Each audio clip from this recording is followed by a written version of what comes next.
Hello again, everyone. Truck CV Sales here with a tune-up report for Richard in Illinois on the RCI-2995DX CF.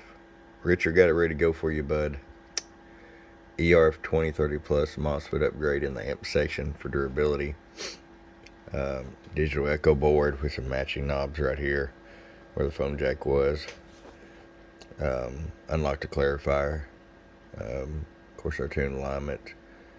Upgraded to cheaper voltage regulator kit and the amp on off switch right there in the back for you. Also got your Road Devil mic packed and ready to go. Got the bright white LEDs right there.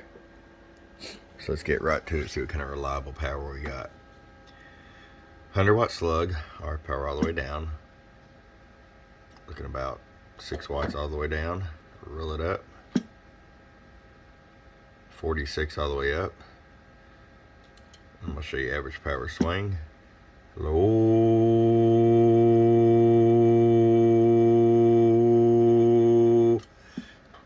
90 watts of average power. 250 watt slug in PEP. Low. And about 185 PEP. Alright, Richard, it's ready to come to you, bud. I hope you enjoy it. Your friend Truck at www.truckcvsales.com. Bump.